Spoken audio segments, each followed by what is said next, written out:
Thank you for joining me on the show today. This is the Now Talks, a collection of inspiring personal stories and leadership lessons from some of the world's most iconic leaders. It is the weekly podcast for women in leadership, brought to you by Nations of Women. My name is Dr. Tina Allton, and I'm your host for today and the coming weeks.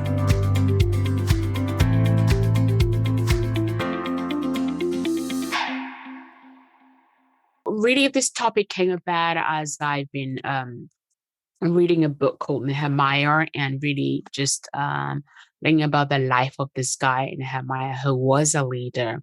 And basically, he had been told, or he'd been told about like part of his, I would say, his community, like where he was born. So if I take myself, I was born in Ghana, in West Africa. I live in London, and so imagine being told that, hey, back home there is there's stuff that's happened, and part of your family home is in ruins, or part of your community is in ruins, or whatever it is. You obviously have a burden for it. And I think for all of us as leaders, as good leaders, we 100% will understand that timing is everything, right?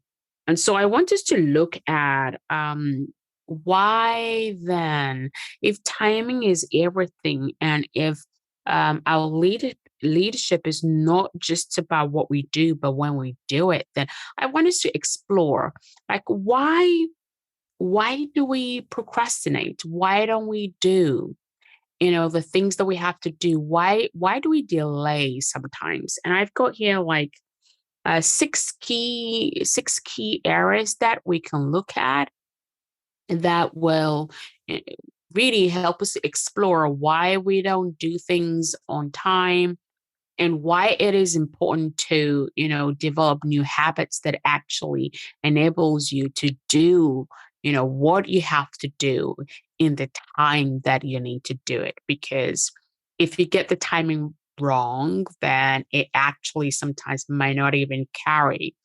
the weight or the message or the momentum would have passed. So number one reason I think that sometimes we don't, as leaders, we don't do things the time when it has to be. Could it be perhaps that we're trying to uh, take ownership for the situation, ownership for the issue, ownership for the project? Maybe, I don't know. But why why is it that okay, let me back up. I think if we will be honest with ourselves as leaders, then here's a question to ask yourself. Why am I waiting to build myself to this place where I feel like I now have ownership of this situation? And I read that in the story of Nehemiah, and like he had heard about these ruins back home, but he waited like 4 months, right? 4 months before he wanted to do anything. He'd heard about it in December. It wasn't until April before he would approach anyone to even talk about. And it's like, why would you do that? So number one, maybe he was trying to wait out to build his own ownership of the burden, if you will, the situation. I don't know. And that's a question that you can ask yourself as a leader. Number two, sometimes we delay. The reason why we delay is because we're trying to lay some foundations, right? We're trying to lay some foundation. We're trying to, figure out, okay, do I have the resources? Do I know the people? Do I have what it takes, right? And I think as leaders, that sometimes we know we're called to do stuff. We know we have to deal with situations, And yet we're kind of like weighing out that, do I have what it takes? Can I do this? Can I? And I think that when we do that as leaders, not only does it create more, um, I think it exacerbates, let's put it that way, the situation. It could also be trying to get ready with a plan. I don't know. But that is a good question to ask yourself. Are you procrastinating? Are you holding back from doing what you know you have to do because you're trying to get ready with a plan? Is that what it is? That's a good question to ask you. Sometimes as well, we don't do things that we know we have to do in a timely manner because we are waiting out, for somebody else's mental or emotional mood to be ready. Now, how do you determine that? How do you determine that somebody is mentally ready or emotionally ready to hear you or to think with you? And if you find yourself in that place where you're procrastinating, you're not moving because you're waiting for someone's mental and emotional mood to line up, then I think you need to reconsider. Um, the fifth one is that sometimes we're also holding out because we're waiting for the right season, the right time to come. Now, how do you actually like when is the right time? I think I can't remember whether it was in my mom or his book I was reading, but there's this saying that the next best time to do what you have to do is now because you could have done it yesterday, but that didn't happen. So the next best time is today. So if you find yourself procrastinating and waiting out and trying to figure out when is the right season to move to make a move or to do what you know you have to do, then remember the next best time to do what you called to do is now.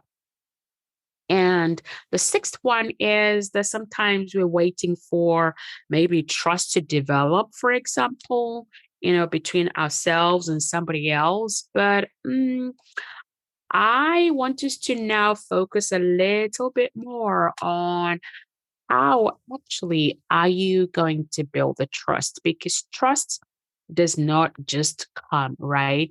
But as leaders, we need trust. Without trust, you can't lead. Without trust, you wouldn't be effective. Without trust, you're not going to be you're not going to be able to impact anyone or transform anyone.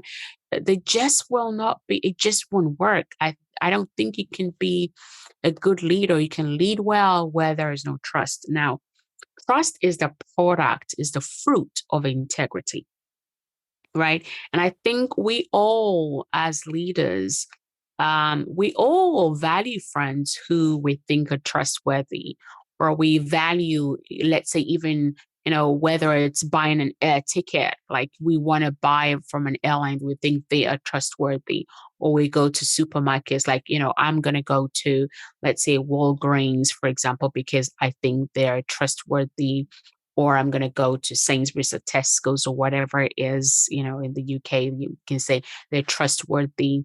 It can be clothing, it can be, let's say, computer, it can be medication, it can be anything at all.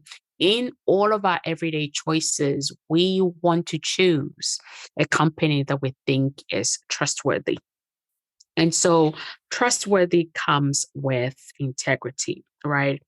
And every leader has to have integrity with people. So how then do you build that? Number one, integrity, real genuine integrity. As I was reading in the book by my mentor, John C. Maxwell, on how to lead people well, how to influence people, talks about the fact that integrity, real genuine integrity, is not for sale.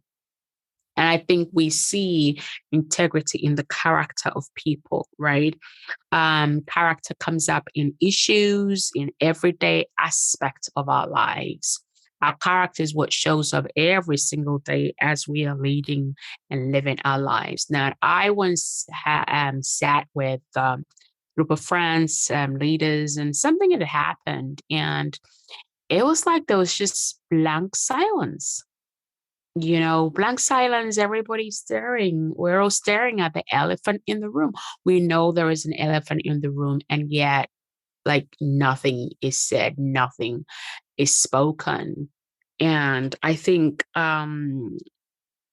when as leaders we don't speak up, when we don't speak up at the time when it matters, that eats away integrity, that eats away a trust, that I would say weakens the foundation for trust, foundation for integrity.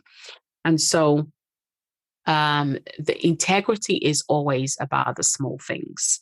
How consistent are you in the little things that you do? How consistent are you in how you show up? Do you show up differently today than you'd show up tomorrow? Of course, how we show up gets impacted by many other external factors of life. For example, if you're not feeling well, then generally, overall, how you show up would be different. Let's say you have a sick loved one, for example, that would definitely impact you in one way or the other when you're tired, for example, but your character and your integrity should not change because you're tired. Your character and integrity should not change because you are sick or because you're sad. Like your character is your character, it is who you are. And so it's about the little things, it's about the small things and the character with which we do those small things. The next thing, as we're building trust and we build trust through through the seed of integrity, it's an inside thing. It's inherent. Does that make sense? It's either you have integrity or you don't. And you can also build integrity. You can build, again, goes back to your character, goes back to your habits, goes back to your actions and how you show up. It is an inside out. So if you're not, stretching, like if you think of it like muscles, if you're not stretching those muscles or exercising them, it's not going to be strong. And John goes on to, talk about like this three common thinking when we think about integrity. It is not determined by circumstances. Your circumstances should not determine whether you're a person of integrity or not, right? Integrity is not based on credentials. So whether you have big credentials or you don't have big credentials, or 1,000 credentials or one, whatever it is, that is not what determines integrity. So the next time that you're trying to determine, if somebody is a person of integrity, it's not about their credentials.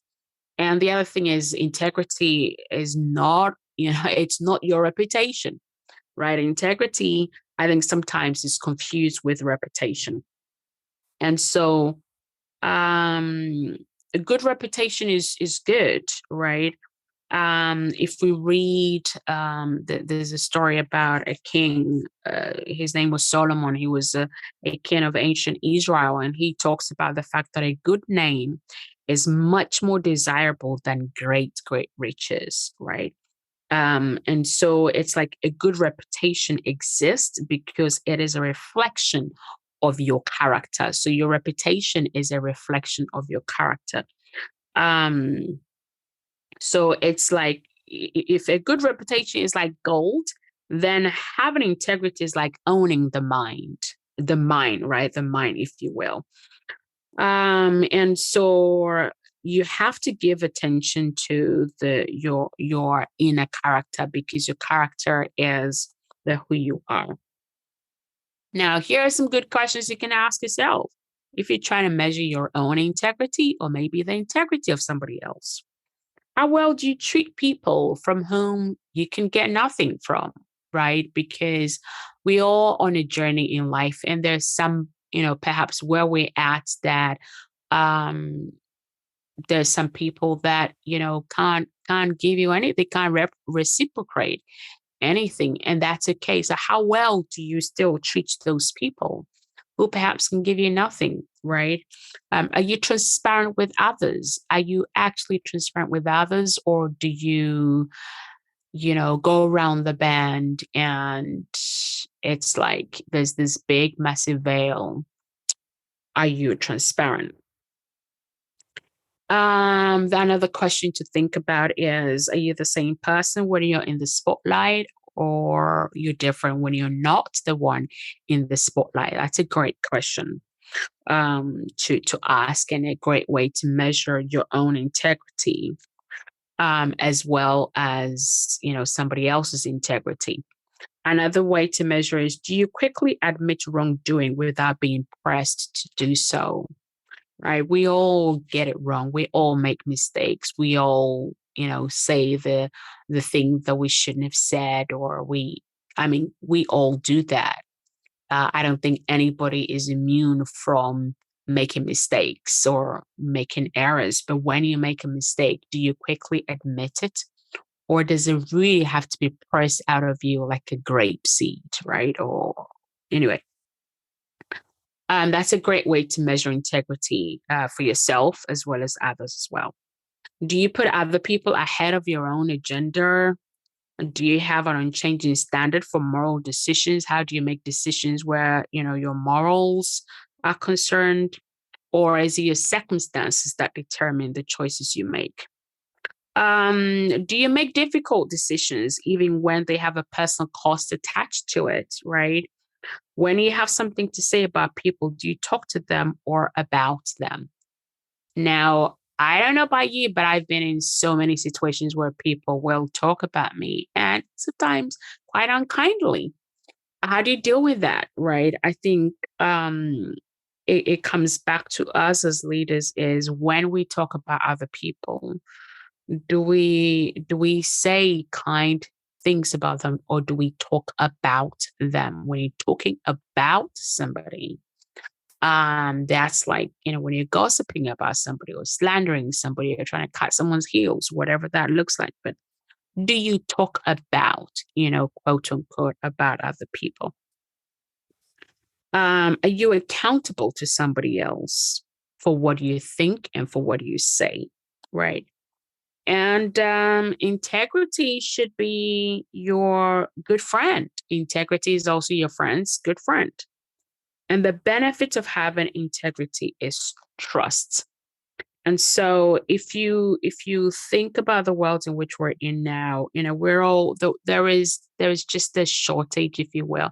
There's a crisis of leadership crisis in our world today. Every nation, every community, from the multinational corporations to government, there is such what do you call it? A leadership crisis. And we all, as individuals, we all want to be with people that we can trust. We all want our leaders to be leaders that can be trusted. And likewise, that they're people of good character. But we as leaders, whether you're leading one person, two people, three people, or 10 or 20 or 100 or 1,000, you also, in as much as you're wanting your government to be, full of integrity or trustworthy, you also have to be that person of trust and integrity, right? And so, I'm just going to leave you with these qualities that you can live them out on a daily basis. And I'd love to hear from you on how, like, what resonates with you. Is there anything else you'd add to it? For example, number one is model consistency in your character, right? Because when your character is consistent, that builds trust. Um, Always choose honest communication. Be trustworthy in your words, be trustworthy in your doing. Value transparency. Be transparent. If you do something wrong, say, hey, first to put your hand up. I'm sorry. Like, I think as I said at the beginning, do you own up to, when you make a mistake or an error quickly, or does it have to be pressed out of you? So value transparent. Be transparent. Be honest. Be open, and exemplify humility. Be humble in your way. Be humble in your character, and demonstrate support to others as well, right? Be a person that genuinely desires to support other people. Fulfill your promises. If you say you're going to do something, then do it. If you say, hey, I'm going to be a friend to you, then be a friend. If you say I'm going to be a sister, then be a sister, right? Whatever you say that you're going to be, you have to do that. If you're not going to be able to do that, then don't promise what you're not going to deliver, because that is a sure way to break trust when you don't show up as you said you would.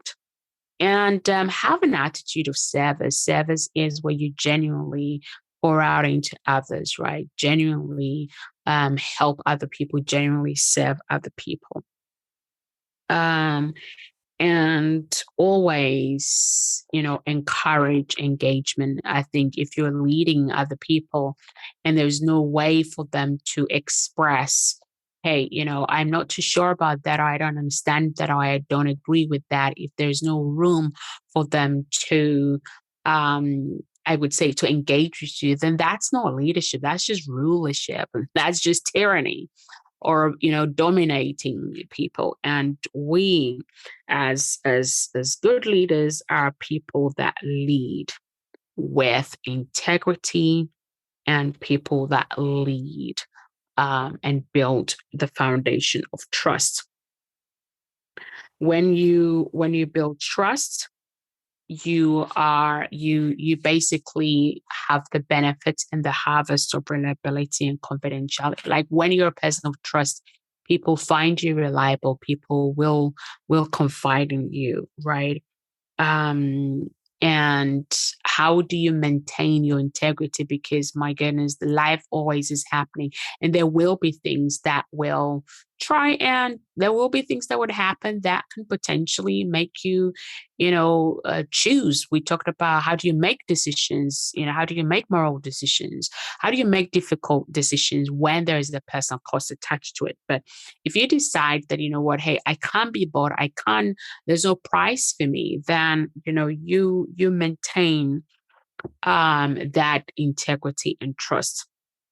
And the final thing is, be comfortable in the little things, show up well in the little things. Let your character be consistent even in the little things.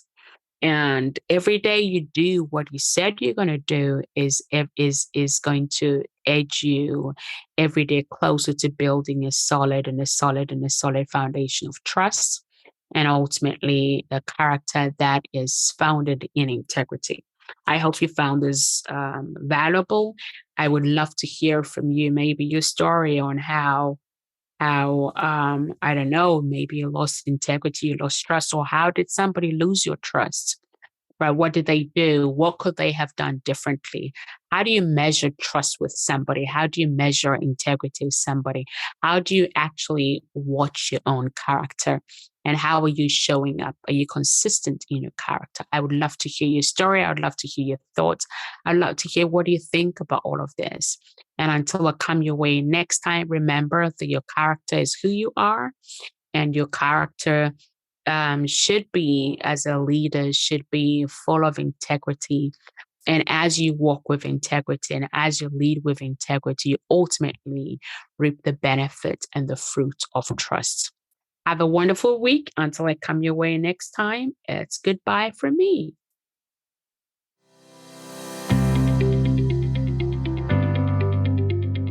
And that's all for this week. You've been listening to Dr. Tina Allton with the Now Talks, the weekly podcast for women in leadership, brought to you by Nations of Women. All that remains is for me to say, have a fantastic week, stay safe, and reach out if you need any help now at nationsofwomen.com. Until next time, enjoy the pursuit of your potential, and remember, now is your time.